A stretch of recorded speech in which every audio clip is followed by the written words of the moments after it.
le résumé du livre La génération anxieuse, comment le grand remodelage de l'enfance est à l'origine d'une épidémie de maladies mentales de Jonathan Haidt va commencer. Profitez bien. Point clé 1, une sonnette d'alarme pour les jeunes. Imaginez que vous vous promenez sur un campus universitaire américain. Il est fort probable qu'un tiers seulement des étudiants que vous voyez soient sereins. Les autres sont inquiets, la plupart du temps ou la moitié du temps, selon une étude de 2023. Globalement, le niveau d'anxiété des Américains âgés de 18 à 25 ans, la génération Z, a grimpé de 139% depuis 2010. De plus, cette tendance touche également les moins de 18 ans et va au-delà de la détresse mentale. Les données sur l'automutilation due aux idées noires en sont un exemple éloquent. En 2020, les filles américaines âgées de 10 à 14 ans se sont infligées des blessures 188%, plus souvent qu'en 2010. Ces chiffres contrastent avec les statistiques concernant les générations précédentes. L'augmentation de leur anxiété est nettement moins importante, tandis que les Américains de plus de 50 ans ont signalé une diminution de leur inquiétude. Qu'est-ce qui rend la génération Z si vulnérable à l'angoisse ? Certains incriminent l'instabilité politique et économique. D'autres l'associent aux préoccupations liées au réchauffement climatique. Cependant, une augmentation de l'anxiété est typique de nombreux pays dans le monde, avec des contextes et des niveaux de respect de l'environnement différents. Ne soyez pas dur avec les autres. Vous ne savez jamais quelles sont les difficultés qu'ils rencontrent. Joignez-vous à cette enquête pour comprendre ce qui rend l'adolescence moderne si difficile et comment protéger la plus jeune génération. Spoiler. Les problèmes commencent bien avant l'arrivée des smartphones. Point clé 2. Amélioration ou dégradation de la qualité de l'enfance. Au début des années 1990, des scientifiques ont tenté de transformer une immense installation, la biosphère 2, en un écosystème artificiel fermé. Malgré l'échec du projet, il a permis d'acquérir de nombreuses connaissances. Par exemple, il s'est avéré que le vent renforçait les racines en tirant les branches dans différentes directions, ce qui permettait aux arbres de résister plus tard à des bourrasques encore plus violentes. Ce manque d'entraînement a rendu les racines si faibles qu'elles ne pouvaient pas supporter le poids de l'arbre. En conséquence, les arbres tropicaux de la biosphère 2 sont tombés avant d'atteindre leur maturité. Quel est le lien entre cette histoire et l'adolescence ? Comme les arbres, les enfants ont besoin de difficultés mineures pour se préparer à faire face à des problèmes complexes à l'âge adulte.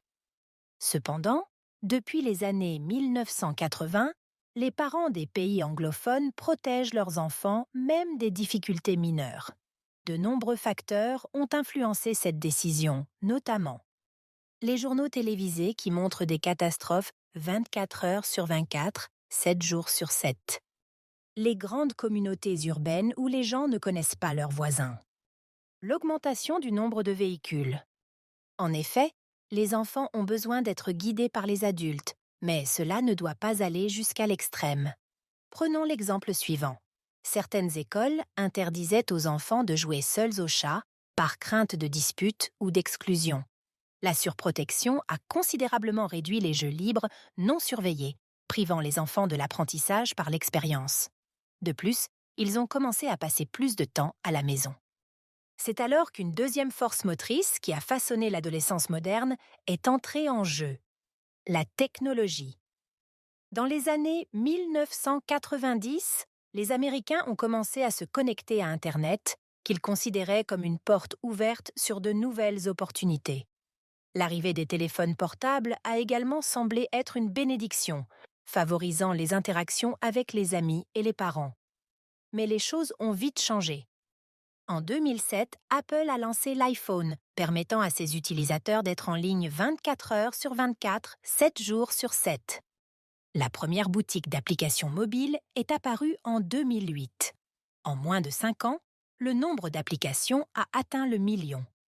La plupart étaient gratuites et dépendaient de la publicité, ce qui rendait la concurrence pour attirer l'attention impitoyable. En 2009, les réseaux sociaux, qui servaient auparavant à retrouver de vieux amis, ont ajouté les boutons Like et Retweet. Ils sont ainsi devenus des sources de validation et ont permis aux algorithmes de personnaliser les fils d'actualité. En 2010, les téléphones dotés d'une caméra frontale ont fait leur apparition, marquant le début de l'ère des selfies. Lorsque vous parcourez les réseaux sociaux, n'oubliez pas que leurs vrais clients sont les annonceurs, pas vous. L'efficacité des nouvelles technologies est éloquente. Les adolescents passent 6 à 8 heures par jour en ligne. Le principal problème est que l'évolution a d'autres projets pour ce temps-là. Point clé 3. La rivalité des expériences. L'homme étant une créature sociale, sa survie dépend fortement de l'apprentissage, c'est-à-dire du transfert d'expérience entre les membres de la société. Bien que nous nous améliorions constamment, l'enfance et l'adolescence sont des périodes décisives, car c'est à ce moment-là que l'on prend conscience de ce que l'on est.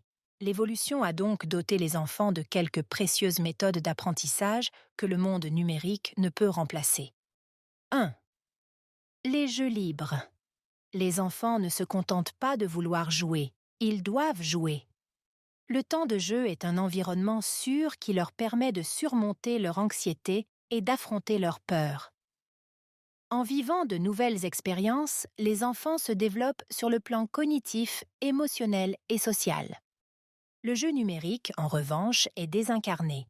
Prenons l'exemple de la bicyclette. Nous pouvons en faire dans de nombreux jeux vidéo, mais la véritable maîtrise s'acquiert par la pratique physique. De plus, les enfants négocient les règles dans le cadre du jeu libre, ce qui développe leur indépendance. Les jeux informatiques, en revanche, sont prédéfinis dès le départ. Les mondes virtuels donnent aux adolescents l'illusion de faire certaines choses, ce qui peut transformer les appareils en obstacles à l'expérience réelle. 2. Les rencontres. La formation de liens avec les autres est cruciale pour le bien-être. C'est pourquoi les enfants devraient avoir des interactions synchrones hors ligne. La communication numérique, à l'exception des appels vidéo, ne permet pas de créer des liens pour les raisons suivantes. Elle est asynchrone. Une réponse peut arriver quelques heures après avoir été écrite. Les conversations peuvent se dérouler en parallèle. Par conséquent, les enfants ne se concentrent sur aucune des deux interactions, ce qui rend impossible l'établissement de liens profonds. Les émojis ne peuvent pas remplacer les indices non-verbaux qui sont aussi essentiels que les mots. La communication numérique, avec ses profils anonymes et ses milliers de communautés, diminue la valeur des relations. Si vous n'aimez pas quelqu'un, vous pouvez le bloquer ou rejoindre un autre groupe. Le fait de passer d'une communauté à l'autre sape le besoin fondamental d'appartenance. Les gens ne sont pas déprimés lorsqu'ils sont confrontés à des menaces collectives. Ils sont déprimés lorsqu'ils se sentent isolés, seuls ou inutiles. Jonathan Haidt. 3. L'apprentissage social. Il s'agit d'un processus complexe, mais Jonathan Haidt se concentre sur deux de ces stratégies. Le biais de conformisme consiste à choisir le comportement le plus populaire et, par conséquent, le plus éprouvé. Le biais de prestige incite les enfants à ne copier que ceux qui ont réussi. Avant l'ère des smartphones, les adolescents analysaient les normes et les valeurs de leur communauté pour identifier les pairs les plus respectés de leur environnement. Aujourd'hui, ils vérifient le nombre de followers et de likes pour choisir leur modèle. Cependant, la réussite en ligne et hors ligne repose souvent sur des principes différents. Les influenceurs peuvent-ils préparer les enfants à réussir dans le monde réel? Point clé 4. Le coût de la vie dans un monde virtuel. Malheureusement, l'adolescence par téléphone ne réduit pas seulement le temps d'apprentissage dans le monde réel. Il existe 4 autres inconvénients liés au fait de passer trop de temps en ligne. Privation de sommeil. Rester dans le monde virtuel plus longtemps le soir signifie moins de temps pour se reposer la nuit. Cela entraîne de nombreux problèmes, de l'irritabilité à la mauvaise prise de décision en passant par la suppression de l'immunité. Fragmentation de l'attention. Même les personnes qui ont grandi sans appareils électroniques ont du mal à se concentrer en raison des nombreuses notifications. Cette tâche devient insurmontable pour ceux dont les capacités de concentration ne font que se développer. Privation sociale.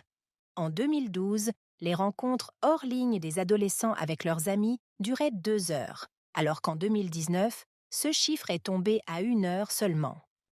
Addiction. Son schéma est simple.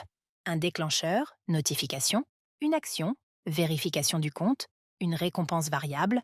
Le fait de ne pas savoir si les commentaires sont agréables ou critiques maintient les enfants captivés et un investissement. La dernière composante signifie que les adolescents finissent par consulter leur profil même sans déclencheur externe. En effet, les réseaux sociaux ne sont pas seulement un outil pour les adolescents, ils font partie de leur identité. Un like sur leur photo équivaut à une approbation de leur personnalité, et la validation sociale est un objectif central pour les adolescents. De plus, une partie du cerveau qui joue un rôle dans l'autodiscipline, le cortex frontal, est encore immature à l'adolescence, ce qui facilite le développement d'une dépendance. Par ailleurs, certains problèmes dépendent des technologies utilisées par les enfants et affectent différemment les garçons et les filles. Les garçons apprécient les jeux vidéo, tandis que les réseaux sociaux les laissent généralement indifférents, à l'exception de YouTube et de Reddit. Les filles préfèrent les réseaux sociaux. Instagram, Pinterest et Snapchat font partie de leurs favoris. Analysons chaque cas séparément. La sonnette d'alarme pour les garçons a été tirée au début des années 2000, lorsque le temps consacré aux rencontres en face à face a chuté. Les principales raisons de cette tendance sont l'hypervigilance qui les maintient à l'intérieur et l'arrivée des jeux vidéo. Bien que seuls 7% des garçons deviennent habituellement des consommateurs dépendants, ils sont plus nombreux à ne pas avoir d'amis proches, 15%, et à se sentir seuls, 35%. Sans surprise, la santé mentale des garçons s'est dégradée. Les dommages peuvent être pires pour les filles. En ouvrant un compte sur les réseaux sociaux et en partageant des contenus personnels, elles deviennent la cible de cyberintimidation et de harcèlement. De plus, les gens étant des machines à comparer, les photos de réussite retouchées donnent à de nombreuses filles l'impression de ne pas être à la hauteur, ce qui renforce leur anxiété.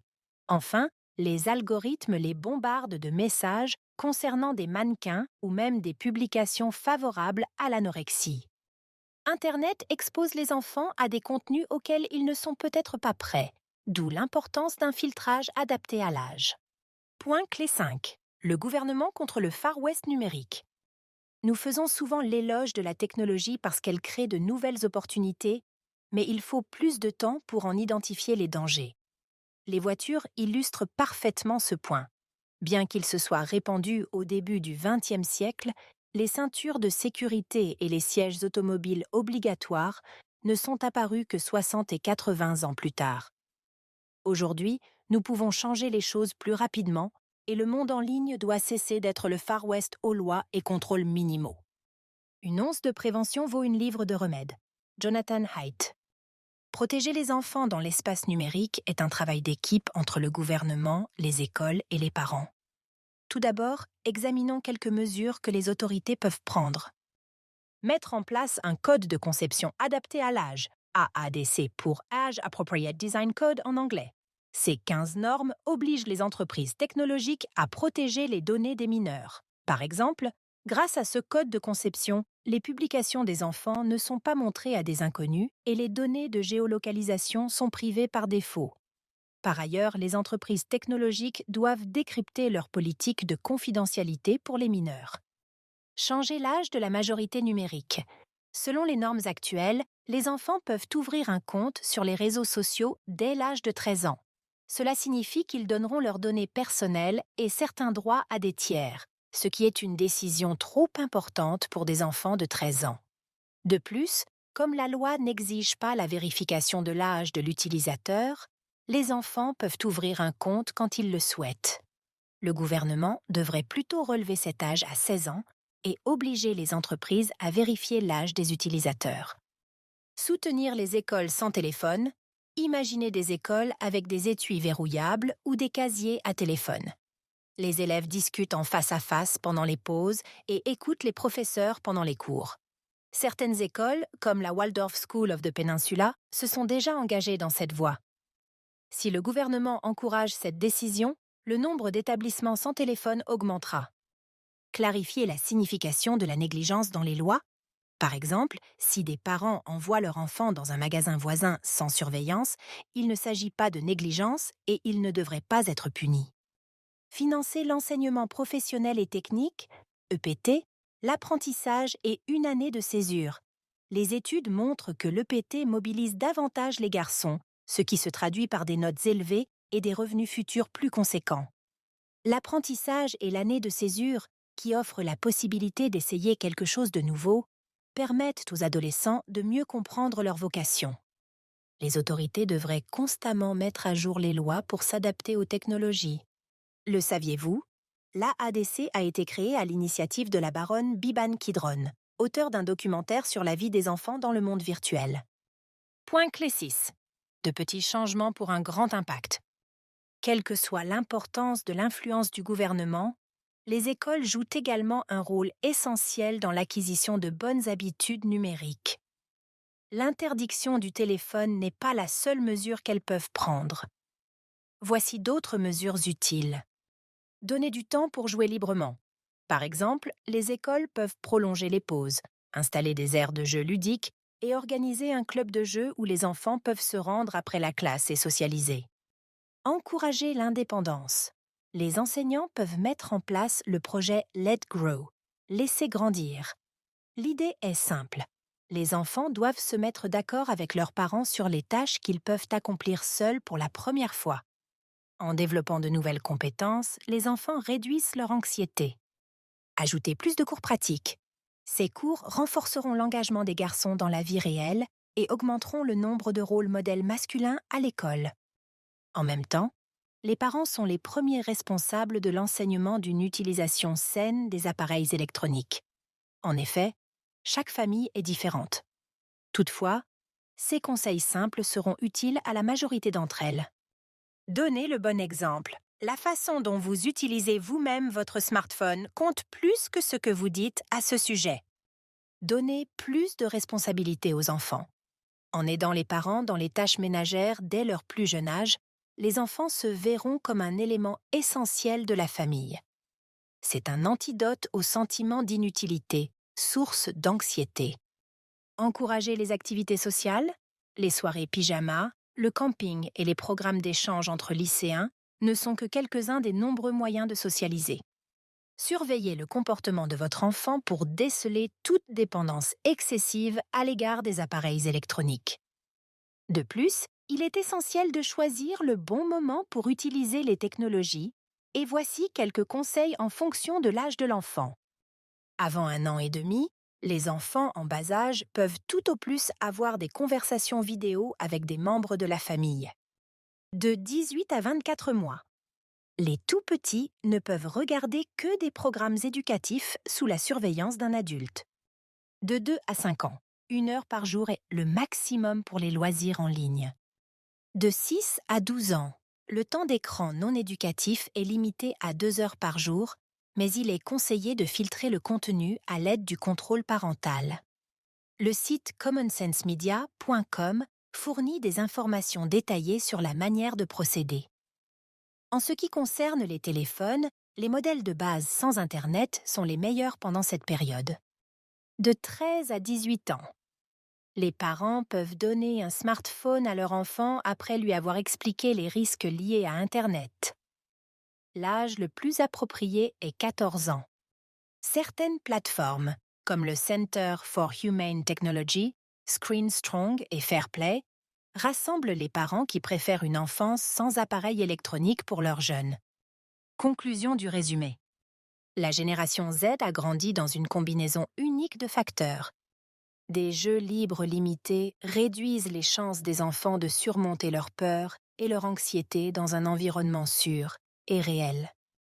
L'immense liberté en ligne conduit à passer beaucoup de temps dans un espace où les liens sociaux forts ont peu d'importance.